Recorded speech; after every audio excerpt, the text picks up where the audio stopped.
Let me ask you something. Do you know that one person who barely talks? They show up, they listen, they nod, they smile a little. But when the room gets loud, they fade into the background. Maybe that person is someone you know, or maybe it's you. Because quiet people aren't invisible, they're just unseen. And what most people don't realize is this: silence doesn't mean peace.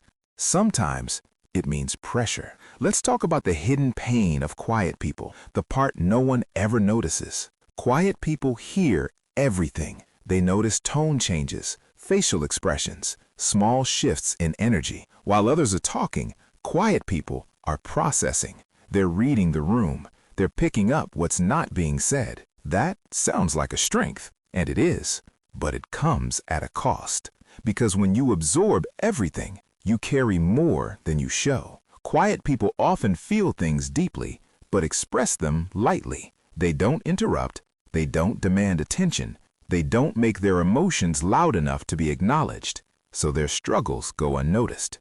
Not because they don't exist, but because they don't announce themselves.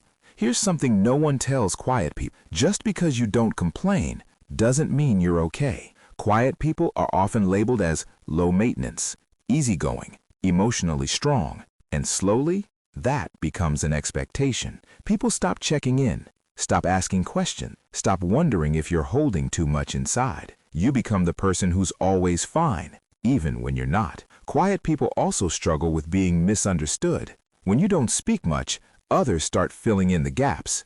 They assume you're disinterested, cold, judgmental, or distant. But most of the time, quiet people aren't judging. They're protecting their energy. They're choosing silence over saying the wrong thing. They're choosing observation over noise. They're choosing peace over performance. But that choice comes with loneliness, because being misunderstood repeatedly teaches you to stop explaining yourself. There's another pain that rarely gets talked about. Quiet people often feel invisible in group settings, in classrooms, at work, among friends. Not because they lack ideas, but because louder voices take up the space. And after a while, quiet people stop trying to compete. They think it's not worth fighting to be heard, so they shrink.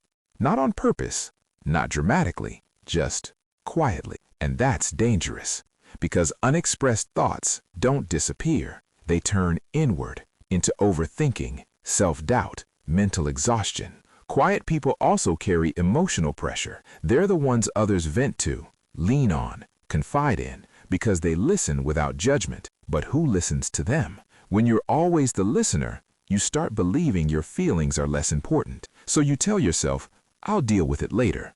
It's not a big deal. Others have it worse. Until later never comes, and the weight builds up silently. But here's the most important truth. Being quiet is not a flaw. It's a temperament. Quiet people think before they speak, feel before they react, reflect before they move. That depth is powerful, but only if it's respected, including by you. If you're a quiet person, hear this.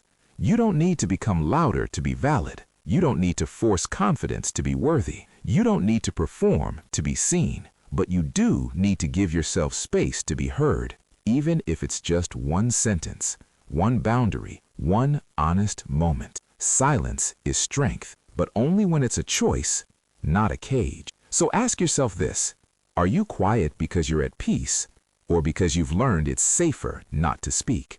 Those are very different things, and recognizing the difference is where clarity begins. If this video felt like it was describing you without calling you out, you're not alone, and you don't need to change who you are. You just need to stop disappearing. Let's level up with clarity.